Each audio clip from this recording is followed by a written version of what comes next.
En 1892, le territoire de l'Arizona était une terre qui ne faisait pas de quartier et n'en demandait pas non plus. C'était un endroit où la vie se mesurait en centimètres d'eau dans le lit d'un ruisseau et en secondes nécessaires pour dégainer une arme. Pour Vienna May Dalton, une femme qui connaissait la brûlure du soleil et la douleur de la solitude, la vie était une question de survie, pas de sentiment. Mais un jour étouffée par la poussière et le tonnerre, elle fut confrontée à un choix qui allait résonner à travers les canyons.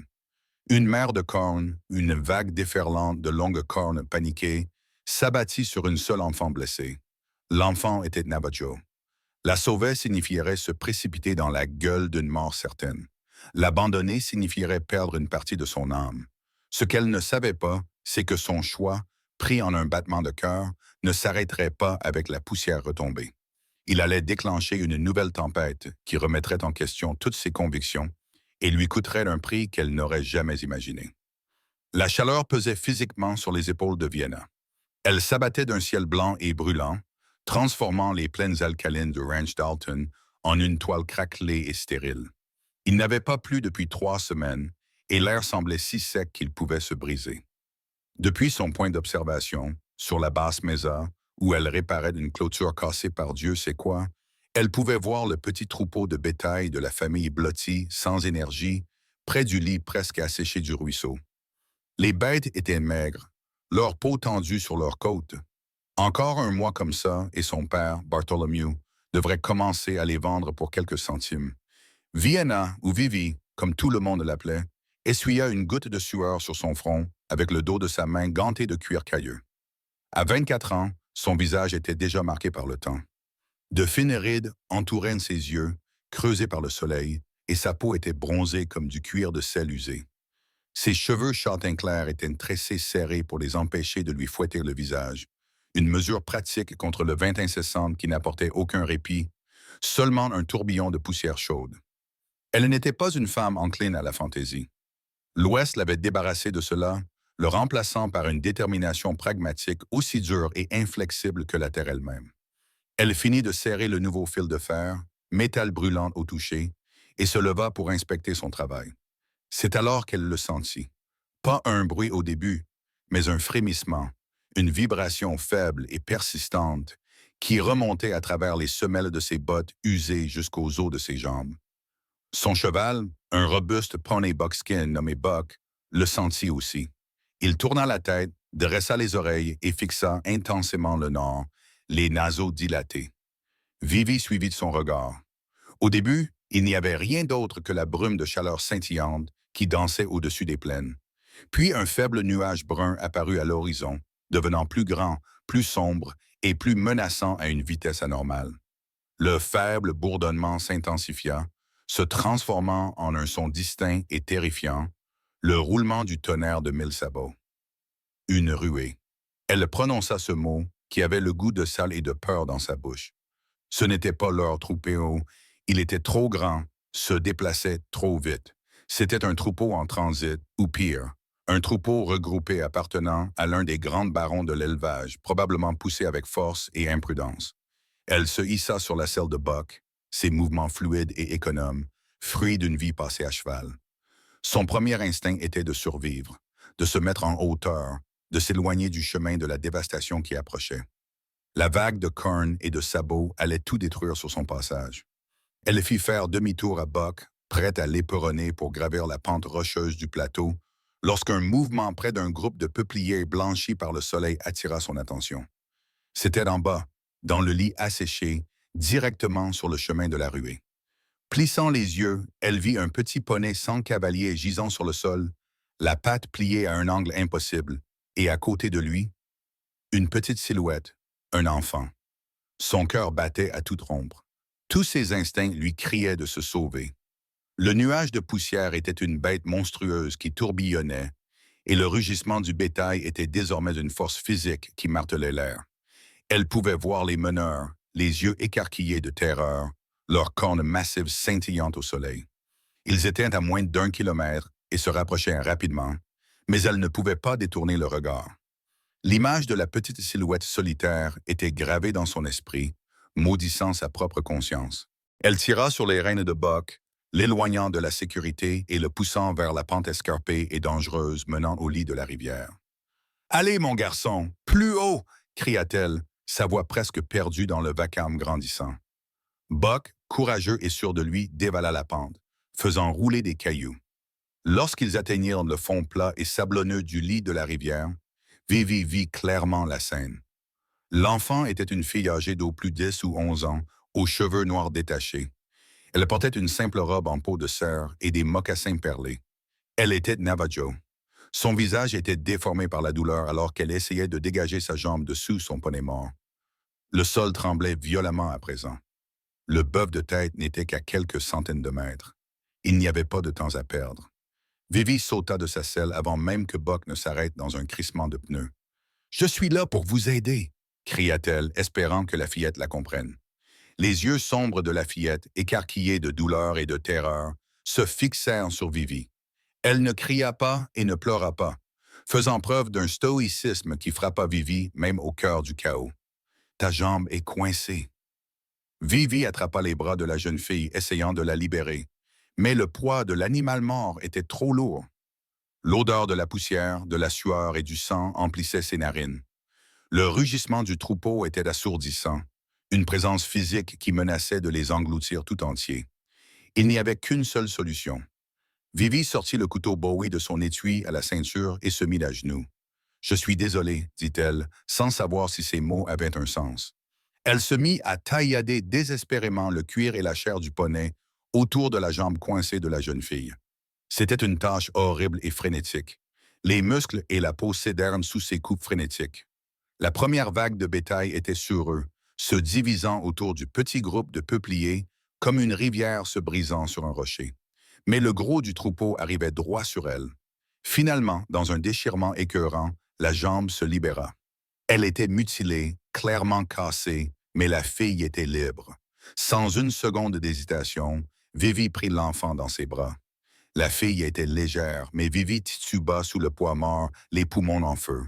Elle jeta l'enfant sur la selle de Buck. « Tiens bon! » cria-t-elle en attrapant les rênes et une poignée d'hommes. Elle essaya de se hisser derrière la fillette, mais un énorme bœuf, les yeux révulsés, les percuta. Le choc les projeta sur le côté.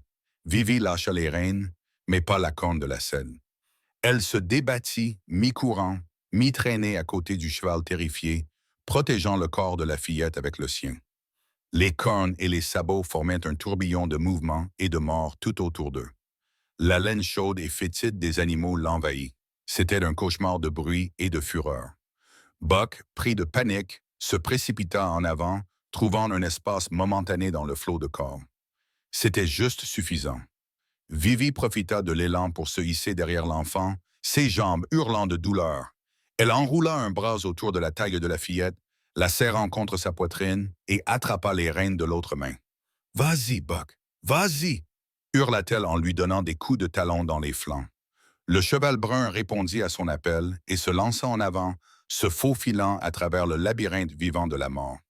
Une corne effleura la cuisse de Vivi, déchirant son jean et la peau en dessous. Elle poussa un cri de douleur, mais resta concentrée, fixant son regard sur un affleurement rocheux à l'ouest.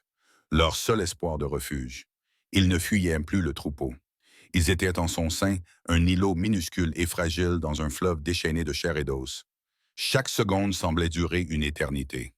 Le monde n'était plus qu'un chaos flou de peau brune, de poussière et de tonnerre terrifiant qui semblait secouer les fondations mêmes de la terre.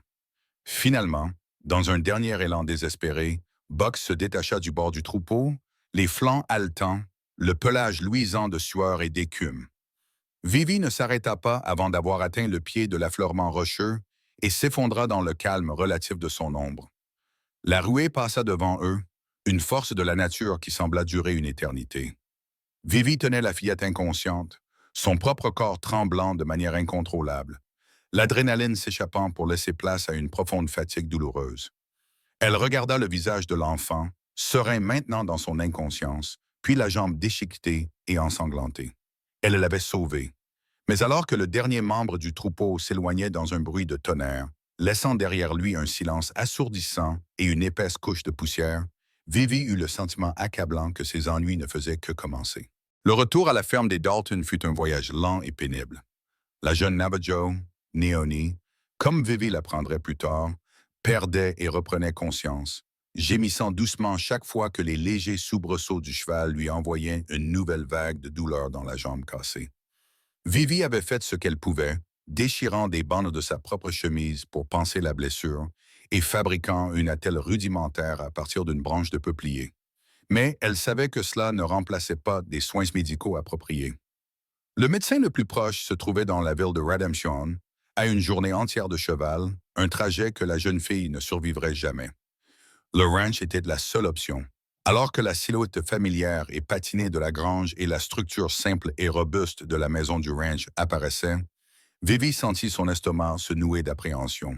Elle savait ce que cela allait donner. Amener un enfant Navajo, qui plus être blessé, à la ferme, c'était comme apporter un bâton de dynamite allumé dans un baril de poudre. Son père, Bartholomew Dalton, se tenait sous le porche, sa silhouette grande et décharnée, se découpant sur le soleil couchant. C'était un homme taillé dans la même roche dure que les montagnes environnantes, son visage marqué par les épreuves endurées et les déceptions subies.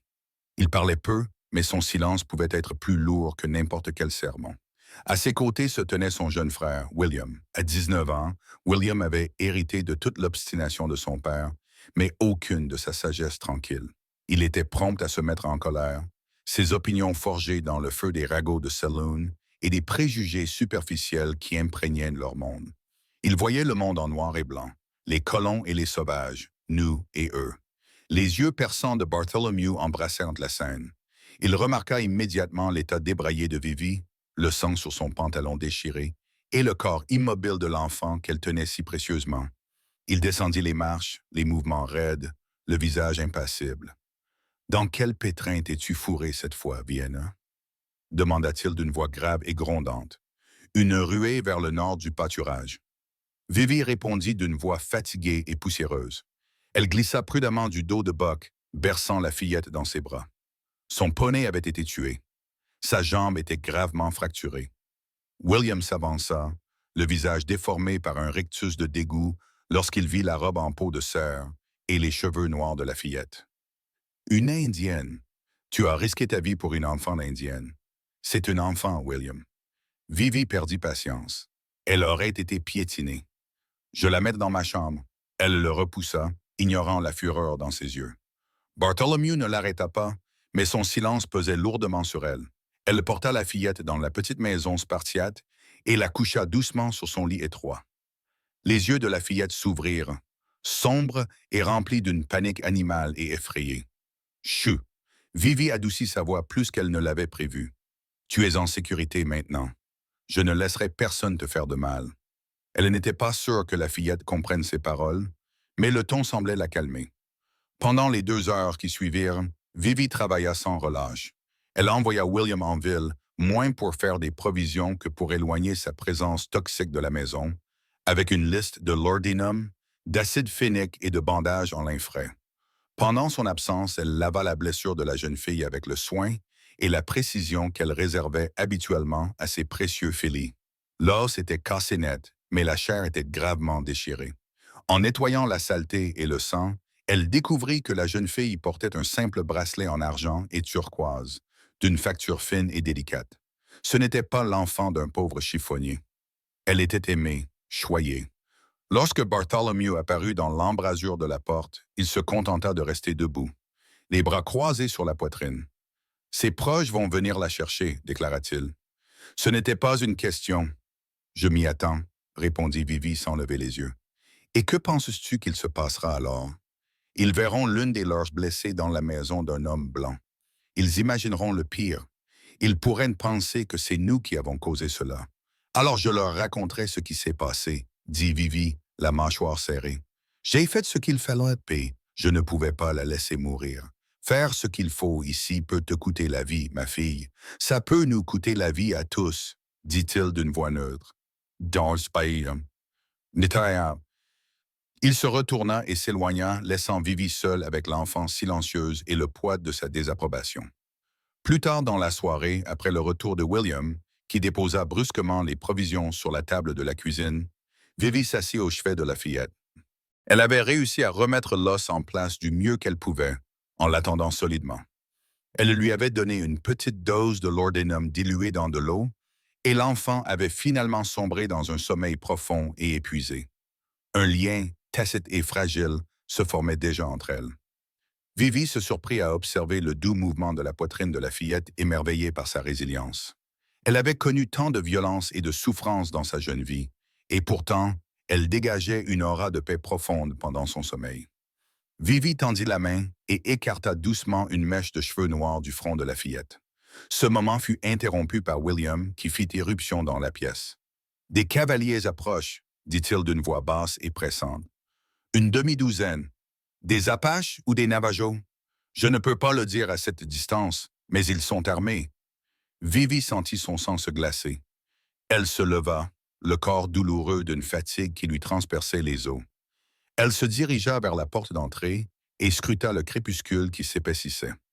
William avait raison. Un groupe de cavaliers était assis sur leurs chevaux sur la crête surplombant le ranch, leurs silhouettes sombres et menaçantes se découpant sur le ciel violet. Ils n'attaquaient pas. Ils observaient, attendaient. Bartholomew se tenait près de la fenêtre, un fusil Winchester dans les mains. « Ils nous ont trouvés, dit-il d'une voix sombre. Je t'avais dit que cela nous causerait des ennuis, Vienna. Ils cherchent juste leur fille, insista Vivi, le cœur battant à tout rompre. Laisse-moi sortir, laisse-moi leur parler, tu es folle. William ricana. Ils te transperceront d'une flèche avant que tu n'aies parcouru 3 mètres. Ils ne vont nulle part, dit Bartholomew, les yeux fixés sur les silhouettes sur la crête. Et nous non plus. Nous attendons le matin. Quoi qu'il arrive, ce sera à l'aube. Un silence tendu et étouffant s'abattit sur la maison, seulement rompu par la douce respiration de l'enfant endormi dans la chambre du fond. Vivi se sentait piégée, prise entre les préjugés inflexibles de sa famille et le jugement silencieux des hommes sur la crête. Elle avait sauvé une vie, mais ce faisant, elle venait peut-être de signer l'arrêt de mort de toute sa famille. La longue nuit noire s'étendait devant eux, lourde de peur et d'incertitude. Le refuge qu'elle avait offert à la petite fille venait de se transformer en forteresse assiégée. L'aube se leva, froide et grise, peignant le paysage de nuances sourdes de charbon et d'argent. La nuit avait été blanche, une longue veillée passée à écouter chaque craquement de la maison, chaque bruissement du vent, imaginant qu'il s'agissait des signes d'une attaque imminente. Mais l'attaque ne vint jamais. Les cavaliers sur la crête étaient restés immobiles et silencieux comme des statues de pierre. Alors que les premiers rayons du soleil apparaissaient à l'est, un cavalier solitaire se détacha du groupe et commença une descente lente et délibérée vers le ranch. Ce n'était pas un jeune guerrier fougueux. Ses mouvements étaient mesurés, son attitude royale. Il montait un magnifique cheval noir et se comportait avec une autorité indéniable. Vivi se tenait sous le porche, son père et William à ses côtés, leurs fusils à la main, prêts à tirer. Son cœur battait à tout rompre dans sa poitrine, mais elle s'efforçait de rester calme et impassible. C'était le moment de vérité. Le cavalier arrêta son cheval à une vingtaine de mètres de la maison. C'était un homme d'une trentaine d'années, le visage empreint d'une dignité sévère, marqué par des rides d'inquiétude. Ses cheveux longs étaient attachés en arrière par une simple lanière de cuir, et ses yeux sombres et perçants ne manquaient rien. Il portait des jambières en peau de daim et une simple chemise en calicot, mais la qualité de sa selle et les conchots en argent de sa bride témoignaient de son statut. Il mit pied à terre avec une grâce fluide. « Je m'appelle Tar », dit-il d'une voix grave et sonore. Il parlait d'anglais, pas couramment, mais avec une cadence prudente et délibérée. « Je cherche ma fille. Elle s'appelle Nijoni. Elle s'est perdue dans la course du bétail. » Vivi s'avança, ignorant l'avertissement sifflé de son père. « Elle est ici, dit-elle, d'une voix calme malgré sa peur. Elle est vivante, mais elle est blessée. Elle a une jambe cassée. » Une lueur d'émotion, un soulagement profond et brut, traversa le visage stoïque de Tar avant qu'il ne le maîtrise. Il fit un pas vers elle. « Vous l'avez. Je l'ai trouvée sur le chemin de la ruée, » expliqua Vivi, les mains ouvertes et écartées de son corps. Son poney était mort. Je l'ai amené ici pour soigner sa blessure. Le regard de Tar était intense, scrutant son visage à la recherche du moindre signe de tromperie. Il regarda derrière elle, les visages sombres de son père et de son frère, puis revint vers elle. Puis-je la voir? C'était risqué.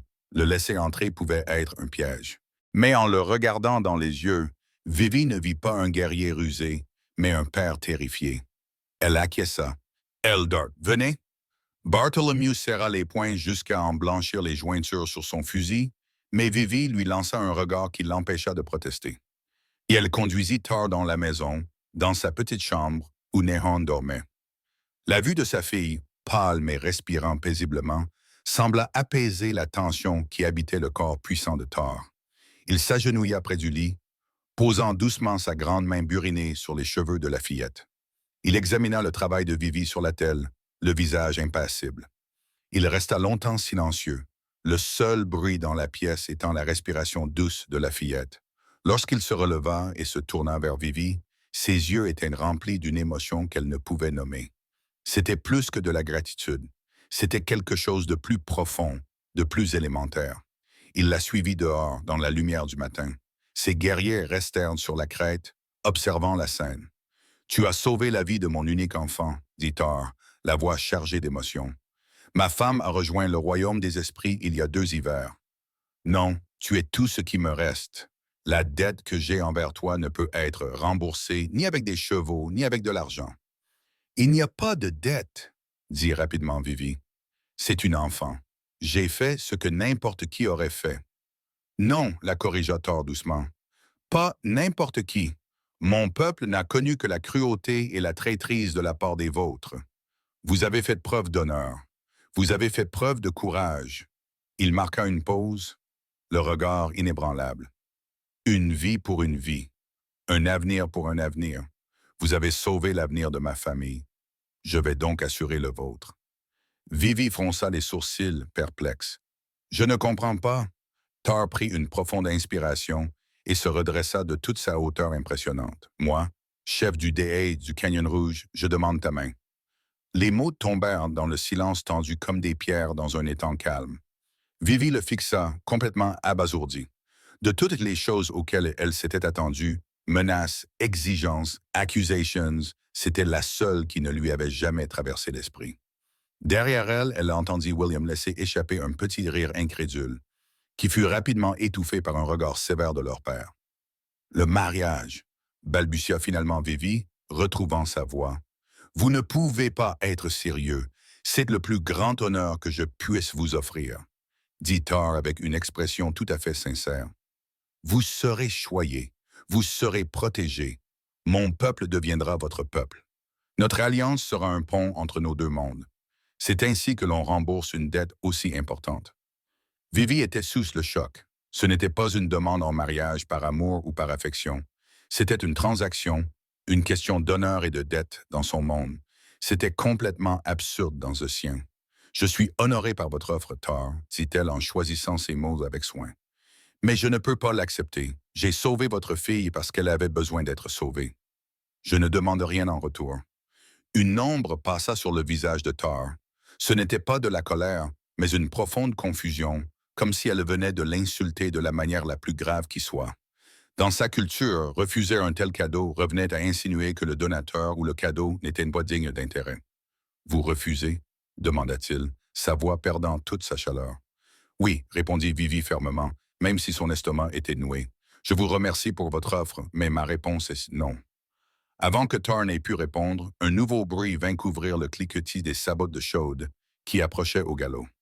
3 cavaliers remontaient le chemin depuis la ville. Vivi reconnut immédiatement celui qui était en tête, et son cœur se serra. C'était Flint Maddox, le contremaître brutal et redouté de Leland Carmichael, le baron de l'élevage, dont les vastes troupeaux étouffaient lentement la vie de tous les petits ranchs de la vallée, y compris celui des Dalton. Maddox était un homme corpulent, au visage ridé et aux petits yeux cruels. Il retint son cheval, son regard balayant la scène avec un mépris évident qui s'attarda sur « Eh bien, Dalton. » Maddox ricana, la voix pleine de condescendance. « On dirait que tu te fais de nouveaux amis.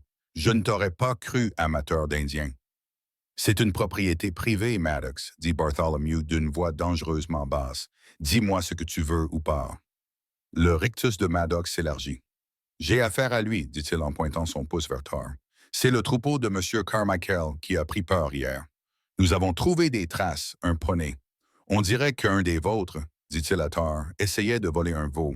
Cela a provoqué une ruée qui a coûté une douzaine de têtes à M. Carmichael. C'était un mensonge et tout le monde le savait. Les hommes de Carmichael étaient connus pour mener leur troupeau de manière imprudente, sans se soucier des limites de propriété ou de la sécurité. Ma fille cueillait des herbes près du ruisseau, dit Tar d'une voix glaciale. Vos cavaliers imprudents ont failli la tuer. Maddox éclata d'un rire rauque et désagréable. C'est ça l'histoire? Eh bien, M. Carmichael voit les choses différemment. Il veut une compensation. 50 $ ou nous vous les prendrons de force. Vivi vit la main de Tar se crisper. C'était un chef fier à qui on parlait comme à un chien. Elle vit la main de William se resserrer sur son fusil, sa haine pour Maddox prenant momentanément le dessus sur ses préjugés contre les Navajos. C'était une impasse, un mélange explosif de vieille haine et de nouveaux conflits, et Vivi se trouvait en plein milieu. Son refus de se marier avait offensé le chef Navajo, et le fait qu'elle ait sauvé sa fille lui avait valu la colère de l'homme le plus dangereux du territoire. Le deuil qui avait commencé dans l'espoir de la paix venait d'exploser en une guerre bien plus dangereuse et compliquée. Flint Maddox laissa le silence pesant et suffocant s'installer. Il appréciait la tension, savourait la peur et la colère qu'il avait créée. Ses yeux, tels deux éclats de granit, passèrent du visage impassible de Tar à celui, sombre, de Bartholomew, pour finalement se poser sur Vivi. Qu'est-ce que ça va être? Maddox eut un sourire cruel aux lèvres. Votre nouvelle amie va-t-elle payer? Ou bien la famille de Dalton se porte-t-elle désormais garante des voleurs de chevaux? Avant que Tar n'ait le temps de répondre, Vivi s'avança. Il n'y a pas eu de vol, dit-elle d'une voix qui résonnait d'une conviction qui la surprenait d'elle-même. J'étais là. Je l'ai vu. Vos hommes poussaient trop fort le troupeau. C'est leur imprudence qui a provoqué la panique. La jeune fille était une victime innocente. Maddox plissa les yeux. Surveillez votre langage, jeune fille. C'est très audacieux de votre part de me contredire. Monsieur Carmichael n'appréciera pas cela. Il n'appréciera pas non plus d'apprendre que vous hébergez des Indiens qui lui causent des problèmes. Il se pencha en avant sur sa selle, sa voix se réduisant à un murmure conspirateur qui portait dans l'air immobile. Il cherchait une raison pour que le gouvernement repousse ces sauvages plus loin dans les terres arides, et il cherchait une raison pour saisir certains ranchs non rentables. Vous l'aidez à monter un dossier solide sur les deux fronts. La menace était claire, une arme à double tranchant visant à la fois les Dalton et les Navajos. Leland Carmichael était un prédateur patient, utilisant la loi Saitaway, l'intimidation et la finance comme arme. Il ne voulait pas seulement la terre, il la voulait gratuitement en ruinant tout le monde. Tar comprit parfaitement le sous-entendu. Il vit l'inquiétude qui plissait le visage de Bartholomew Dalton. Il vit la situation impossible dans laquelle il avait placé cette famille. Son honneur personnel s'était heurté au pragmatisme froid et brutal du monde des Blancs. Les DA ne peinent pas pour des crimes qu'ils n'ont pas commis. Tar, dit-il d'une voix grave et menaçante. Il tourna le dos à Maddox, un geste calculé et profondément insultant, et se tourna vers Vivi. La fille ni John, quand sera-t-elle assez rétablie pour voyager? Une semaine, peut-être deux, répondit Vivi, l'esprit en ébullition. L'os a besoin de temps pour se ressouder. Tar acquiesça. Je reviendrai la chercher. Puis il regarda Vivi et son père. Votre famille est maintenant en danger à cause de mon enfant. Ce n'est pas juste. Mes guerriers monteront la garde depuis les collines. Aucun mal ne sera fait à cette maison. Ce n'était pas une menace, mais une promesse de protection. Une protection dont Bartholomew ne voulait clairement pas. Nous pouvons prendre soin de nous-mêmes, dit Bartholomew d'un ton bourru, bien que sa déclaration manquât de sa force habituelle. Ils savaient tous deux que Carmichael était trop puissant pour être combattu de front. Maddox eut un dernier rire méprisant. Vous nous protégez? C'est bien le comble. Comme vous voulez, Dalton. Mais n'oubliez pas qu'on juge un homme à ses fréquentations. Après un dernier regard noir, il fit faire demi-tour à son cheval et, accompagné de ses hommes, s'éloigna au galop, laissant derrière lui un nuage de poussière et de mauvaise volonté. Dès qu'ils furent partis, la fragile et tendue alliance vola en éclats. « Tu vois, s'écria William en gesticulant. Je te l'avais dit, tu en as amené un ici, et maintenant nous avons Maddox et Carmichael sur le dos. Et pourquoi? Pour que tu puisses jouer les nounous avec un sauvage. William, ça suffit. Bartholomew s'écria, mais sa voix manquait de conviction. Il regarda Vivi, le visage marqué par une profonde et lasse inquiétude. Le garçon a raison, Vienna.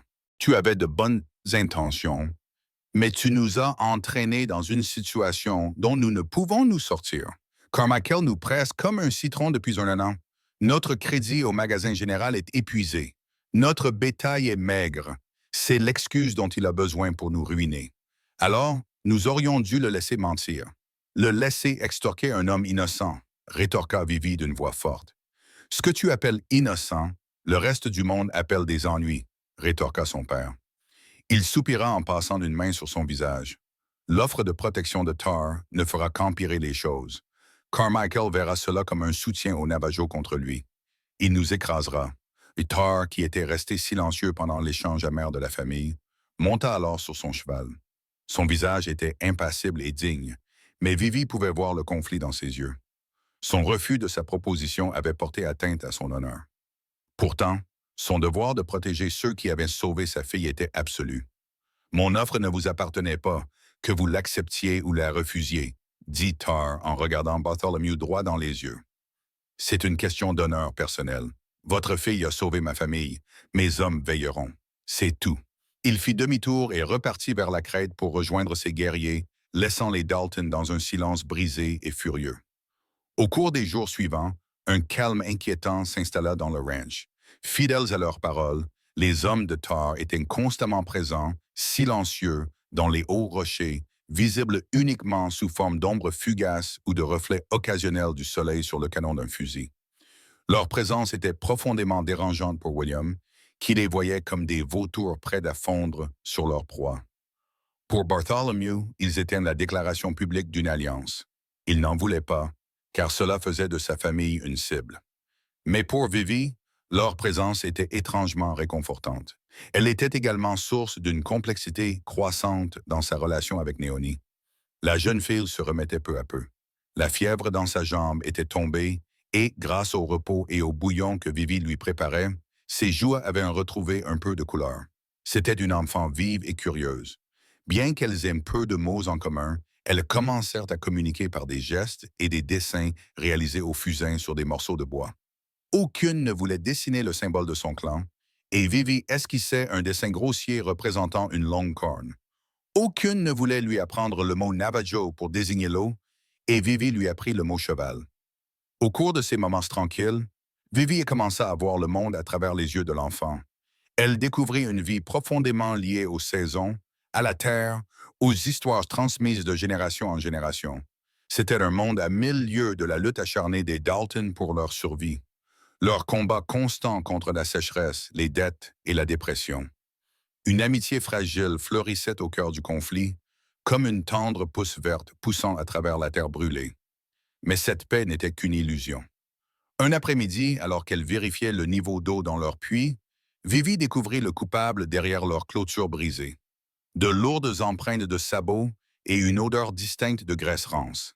Quelqu'un avait enduit de poison les poteaux de la clôture où le bétail aimait se gratter. C'était une méthode lente et insidieuse pour tuer un troupeau. Ce n'était pas l'œuvre des Navajo. C'était l'œuvre cruelle et calculatrice d'hommes comme Flint Maddox. Carmichael ne se contentait plus de proférer des menaces. Il avait commencé sa guerre d'usure et les Dalton, avec leur ranch en faillite et leurs gardiens silencieux et indésirables, se retrouvaient pris entre deux feux. Vivi leva les yeux vers les collines impassibles où les hommes de Tar observaient, et elle comprit. Il ne s'agissait plus seulement d'un enfant sauvé. Il s'agissait de survie, et elle était obligée de choisir son camp.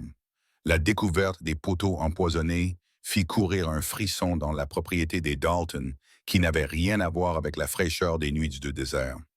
C'était une escalade claire et indéniable. Il ne s'agissait plus d'intimidation. Il s'agissait d'anéantissement, d'un étranglement lent et patient de leur gagne-pain. Bartholomew devint plus renfermé, son visage affichant en permanence un masque de sombre préoccupation. William, en revanche, devint plus instable, sa peur se manifestant sous forme de rage. « C'est eux, déclara-t-il un soir à table, en frappant du poing si fort que les assiettes sautèrent. Ce doit être les Navajo. Ils essaient de nous chasser, comme Carmichael. Réfléchis, William, rétorqua Vivi d'une voix aiguë, épuisée. Pourquoi empoisonnerait-il les clôtures alors qu'il pourrait simplement faire fuir tout le troupeau? C'est l'œuvre de Maddox. C'est lent, c'est cruel. Ça porte sa signature. Et comment tu le sais? Ricana William. Tu passes tout ton temps là-bas à dessiner avec ce petit sauvage. Tu commences peut-être à penser comme l'un d'eux. Ça suffit. La voix de Bartholomew claqua comme un coup de fouet. Les disputes cessent dans cette maison. Mais son ordre manquait de son autorité habituelle. La famille se fracturait sous la pression, les fissures dans leur fondation s'étendant à chaque nouvelle menace, étouffées par la tension. Vivi commença à faire des promenades quotidiennes, officiellement pour vérifier le troupeau, mais en réalité pour se vider la tête. Le troisième jour, alors qu'elle franchissait une colline familière, elle vit l'un des guerriers de Thor qui l'attendait. Il se tenait à côté de son cheval, non pas comme une menace, mais comme une sentinelle silencieuse. Il lui fit signe de le suivre, son cœur battant à tout rompre, mêlé de peur et de curiosité. Mais elle y alla. Il la conduisit à travers un canyon sinueux et caché dont elle ignorait l'existence jusqu'à un petit campement abrité. C'était le campement de Thor. Ce n'était pas un groupe de guerriers, mais un petit campement temporaire. Des femmes moulissaient du maïs, des enfants jouaient tranquillement avec des pierres, et l'odeur des pignons grillés flottait dans l'air. C'était un petit coin de vie domestique paisible, caché dans ce paysage hostile. Thor sortit d'un augan pour l'accueillir. Elle était seule, sautillant sur sa jambe valide à l'aide d'une béquille, un large sourire heureux sur le visage lorsqu'elle vit Vivi. Elle se précipita vers elle et serra ses jambes dans ses bras, un geste simple et sincère qui fit fondre la tension dans la poitrine de Vivi. « Mon éclaireur a trouvé du poison sur vos clôtures, » dit Thor d'un air grave.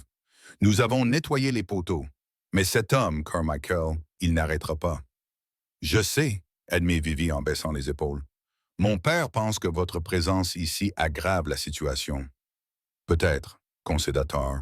« Ou peut-être sommes-nous la seule chose qui empêche Maddox de réduire votre ranch en cendres. » Il lui fit signe de s'asseoir près du feu. Une femme lui tendit un pain plat chaud qui avait un goût de maïs et de fumée. C'était un simple geste d'hospitalité, mais il semblait profond.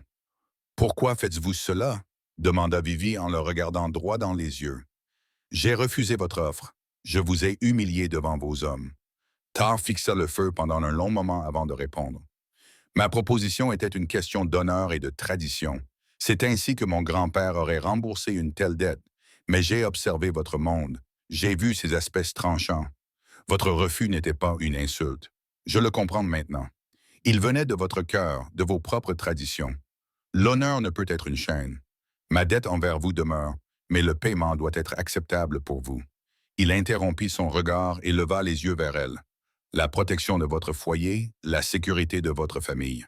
C'est un paiement que vous pouvez accepter. » Oui. Vivi fut surprise par sa perspicacité, par sa volonté de comprendre un monde si différent du sien. Elle ne le voyait pas comme un prétendant ou un sauvage, mais comme un homme, un chef, un père, aux prises avec un monde en mutation, tout comme elle. « Oui, dit-elle doucement, je peux l'accepter. » Ces visites devinrent un rituel discret. Tous les 2 ou 3 jours, Vivi rencontrait un éclaireur qui la conduisait au campement caché. Elle passait 1 heure avec Najonet, dont la jambe guérissait remarquablement bien, et discutait avec Thor. Il lui parla du Canyon Rouge, la terre ancestrale de son peuple, un lieu aux parois rocheuses vertigineuses et aux espaces nacrés que le bétail de Carmichael piétinait désormais. Elle lui parla de sa mère, décédée de fièvre 5 ans auparavant, et de son rêve d'avoir un jour un petit lopin de terre qui lui appartiendrait vraiment, un endroit où elle n'aurait pas à lutter constamment contre la terre et la cupidité des hommes puissants. Ils venaient d'univers différents, mais ils trouvèrent un terrain d'entente dans leur amour commun pour la terre et leur désir de protéger leur famille. Un profond respect s'installa entre eux, plus solide et plus réel que n'importe quelle alliance matrimoniale forcée. Cette paix fragile fut inévitablement brisée par William. Rongé par la suspicion, il suivit Vivi un après-midi. Du haut d'une crête, il la regarda avec horreur assise près du feu Navajo, riant avec Nejon. Dans son esprit plein de préjugés, il ne vit qu'une seule chose, la trahison. Elle fréquentait l'ennemi. Il ne la confronta pas. Au lieu de cela, il partit directement à la recherche de la rédemption. Son cœur était un nœud froid et dur de fureur. La ville bruissait de rumeurs sur le bétail perdu de Carmichael et les problèmes avec les Indiens chez les Dalton. William, plein de colère vertueuse et de whisky bon marché acheté au saloon, laissa libre cours à sa langue. Il raconta à un groupe d'ouvrières du ranch de Carmichael les réunions secrètes de sa sœur au sujet du campement Navajo caché dans les canyons. Il dépeignit l'image d'une sœur qui avait tourné le dos à son propre peuple. Il ne se rendait pas compte qu'il ne faisait pas que donner libre cours à sa colère. Il fournissait à Flint Maddox l'arme dont il avait besoin.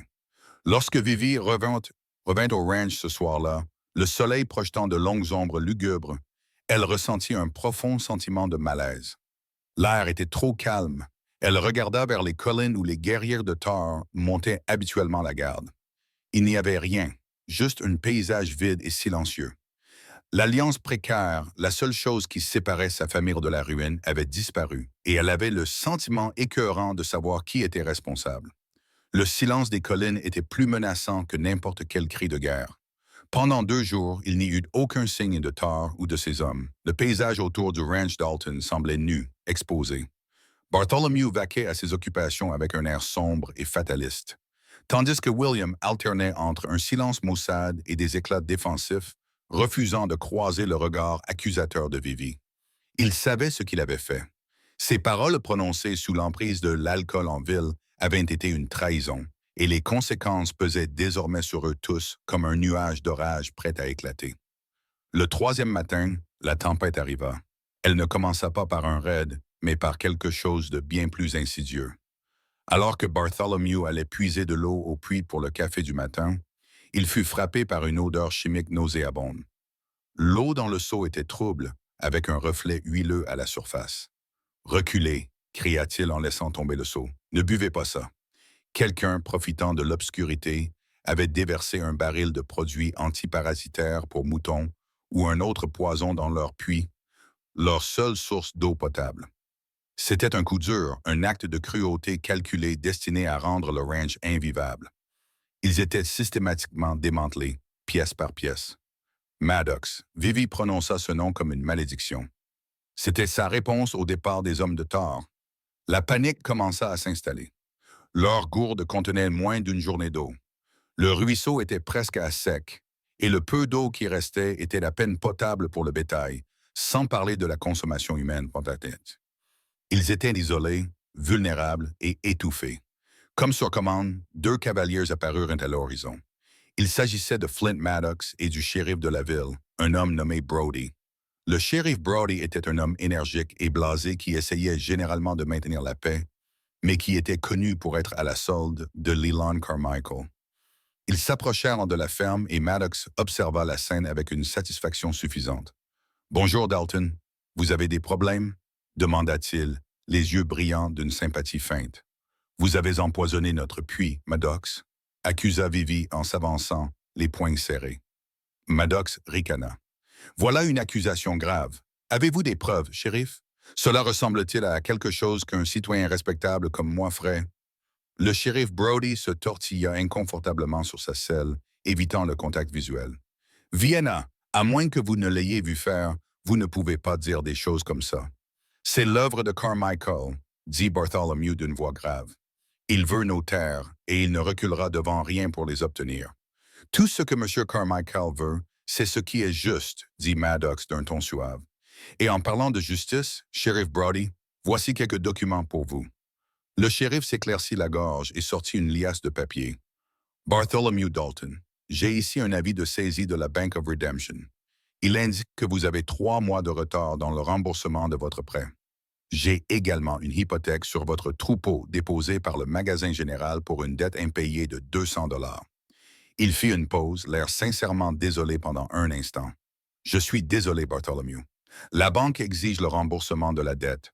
Vous avez 1 semaine pour payer la totalité de la somme due, sinon elle saisira vos biens. » C'était une condamnation à mort, l'aboutissement de la stratégie patiente et prédatrice de Carmichael. Il était propriétaire de la banque. Il avait des intérêts dans le magasin. Il avait mis les Dalton sous pression de toutes parts, et maintenant, il serrait le poing. « 1 semaine, croassa Bartholomew, le visage livide. « C'est impossible. Ce sont les règles, dit Maddox avec un dernier sourire triomphant. Profitez bien de votre semaine. Lui et le shérif se retournèrent et s'éloignèrent à cheval, laissant les Dalton debout dans la poussière, leur monde s'écroulant autour d'eux. Un désespoir épais et suffocant s'abattit sur la famille. William finit par laisser éclater sa colère, qui se dissipa dans la honte. « C'est ma faute », marmonna-t-il en fixant le sol. « Je leur ai dit au saloon, je leur ai dit que tu allais rencontrer les Navajo. J'ai donné à Maddox l'occasion dont il avait besoin. » Vivi regarda son frère, pathétique et brisé, et ressentit un élan de pitié plutôt que de colère. « Ce qui est fait, William, » dit-elle d'une voix lasse. « Se battre entre nous, c'est ce qu'ils veulent. » Alors que le soleil commençait à se coucher, projetant d'une longue ombre sombre sur le puits empoisonné, Vivi prit une décision. Il n'y avait qu'une seule personne qui pouvait les aider. Une personne qui comprenait cette terre aussi bien que Carmichael, mais avec une sagesse que Carmichael ne pourrait jamais posséder. Prenant la dernière gourde pleine d'eau et un petit sac de viande séchée, elle sella Buck. « Où vas-tu » demanda son père d'une voix creuse. « Je vais chercher Tar, répondit-elle. Il connaît cette terre. Il connaît les sources cachées. Et pour l'instant, c'est le seul ami que nous avons. » Elle partit au crépuscule, non pas vers le camp caché, mais vers le nord, en direction du Canyon Rouge. Elle savait qu'il l'appelait ainsi. Elle suivait une intuition désespérée, un faible espoir qu'il ne les avait pas complètement abandonnés, mais qu'il s'était simplement retiré pour protéger son peuple après que la trahison de William eut révélé leur emplacement. Elle chevaucha pendant des heures, le paysage éclairé par un croissant de lune. C'était un voyage dangereux et solitaire. Chaque ombre semblait receler une menace. Finalement épuisée et au bord du désespoir, elle l'aperçut, la faible lueur lointaine d'un feu de camp niché au fond d'un col rocheux. Elle s'approcha prudemment, appelant avant de se rapprocher trop près.